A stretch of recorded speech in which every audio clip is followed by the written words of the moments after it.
حصہ غزل کے تمام اشعار کے لیے صرف ایک تشریح۔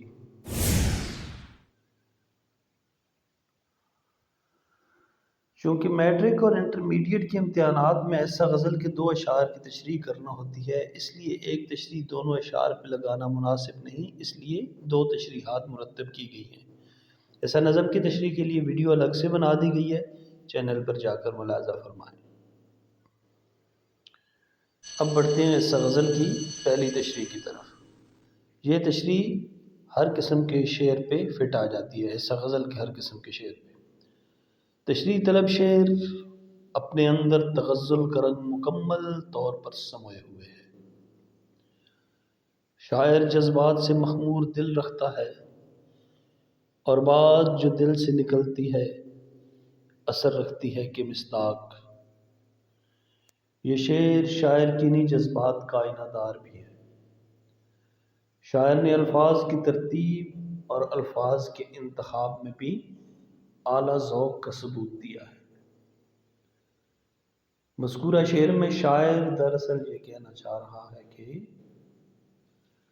یہاں پر متعلقہ شعر کا مفہوم 2 یا 3 لائنیں آپ نے لکھنی ہے تاکہ جو شعر دیا گیا ہے اس کی تشریح بھی ہو سکے اور وہ اپنے مضمون کا بھی احاطہ کر سکے۔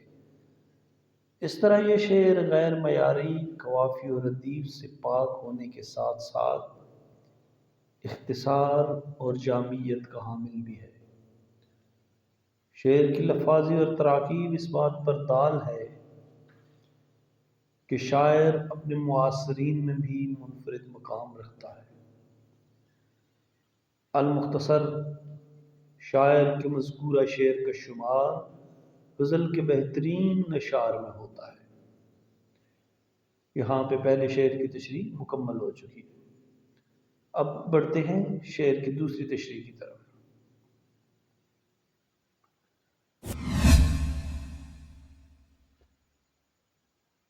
درج والا شعر اپنی ساخت کے اعتبار سے انتہائی جامع شعر کا درجہ رکھتا ہے۔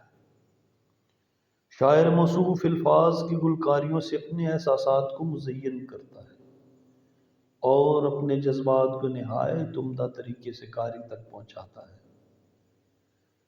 شاعر غزل کی روایات سے بخوبی آشنا ہے اور فن تغزل میں بصورت یوسف کنعان منفرد اور یگانہ ہے۔ مندرجہ والا شعر بھی شاعر کی شاعرانہ تعلیوں کا ایک نمونہ ہے جس میں شاعر یوں گویا ہوتا ہے۔ یہاں پر بھی آپ نے متعلقہ شعر کا مفہوم 2 یا 3 لائنیں لکھنی ہے تاکہ شعر کی تشریح اپنے مضمون کا بھی احاطہ کر سکے۔ شعر کے الفاظ اور شاعر کی زبان دانی پر توجہ دی جائے تو یہ حقیقت واضح ہوتی ہے کہ شاعر نے ترسیل احساسات کے لیے کتنے عمدہ اور معیاری الفاظ کا چناؤ کیا ہے اور وزن اور شعر کی موزونیت کے لحاظ سے شعر کے ساتھ کتنا انصاف کیا۔